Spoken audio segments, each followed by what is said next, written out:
This is the Edgefield Broadcast Network, bringing you the important news of the day. Biden won't be charged in classified docs case. Special counsel cites instances of poor memory. The decision caps off a year-long saga and means Donald Trump remains the only president in history to face criminal charges. Special counsel Robert Hur has declined to prosecute President Joe Biden for his handling of classified documents, but said in a report released Thursday that Biden's practices present serious risks to national security, and added that part of the reason he wouldn't charge Biden was that the president could portray himself as an elderly man with a poor memory who would be sympathetic to a jury. Our investigation uncovered evidence that President Biden willfully retained and disclosed classified materials after his vice presidency when he was a private citizen, the report said, but added that the evidence does not establish Mr. Biden's guilt beyond a reasonable doubt. The report from Hur, who previously appointed by former President Donald Trump as one of the country's top federal prosecutors, also made clear the material distinctions between a theoretical case against Biden and the pending case against Trump for his handling of classified documents, noting the serious aggravating facts in Trump's case. Biden said in a statement after the report became public that he was pleased to see they reached the conclusion I believed all along they would reach, that there would be no charges brought in this case and the matter is now closed, adding that he cooperated completely, threw up no roadblocks, and sought no delays. Hur's report included several shocking lines about Biden's memory, which the report said was significantly limited during his 2023 interviews with the special counsel. Biden's age and presentation would make it more difficult to convince a jury, beyond a reasonable doubt, that the now 81-year-old was guilty of willfully committing a crime.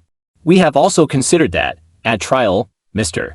Biden would likely present himself to a jury, as he did during our interview of him, as a sympathetic, well-meaning, elderly man with a poor memory, it said. Based on our direct interactions with and observations of him, he is someone for whom many jurors will want to identify reasonable doubt.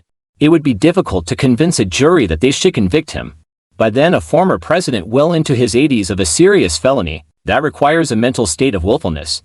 Later in the report, the special counsel said that the president's memory was worse during an interview with him than it was in recorded conversations from 2017.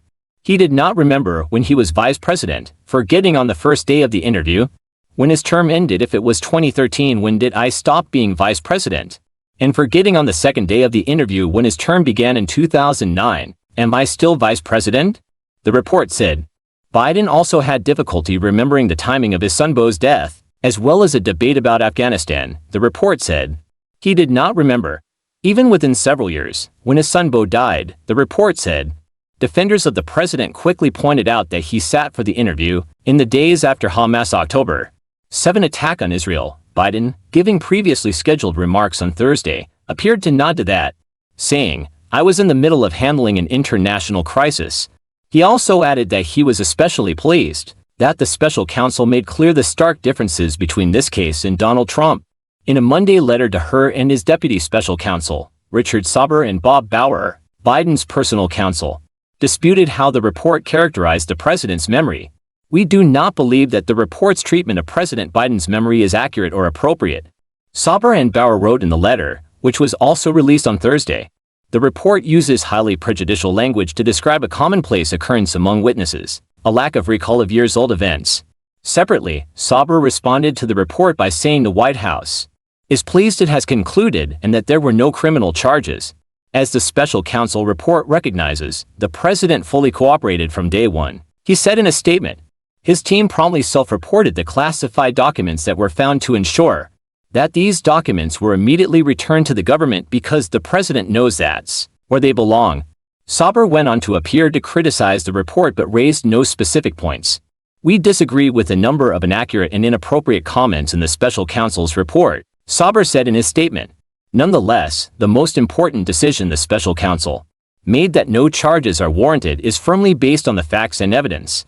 Hur's report said there were clear material distinctions between a potential case against Biden and the pending case against Trump, noting that unlike the evidence involving Mr. Biden, the allegations set forth in the indictment of Mr. Trump, if proven, would present serious aggravating facts. Most notably, the report said, after being given multiple chances to return classified documents and avoid prosecution, Mr. Trump allegedly did the opposite. In contrast, it said, Mr.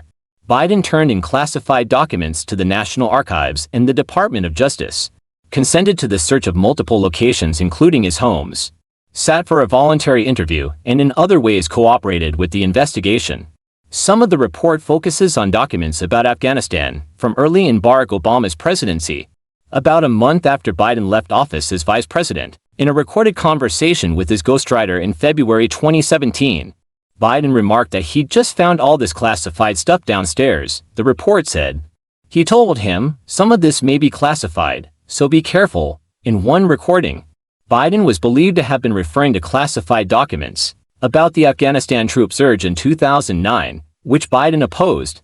The announcement tops off a lengthy saga that began in November 2022, after one of Biden's personal attorneys found classified documents that appeared to be from the Obama administration at the Penn Biden Center for Diplomacy and Global Engagement, which Biden had used as a personal office after his vice presidential term concluded.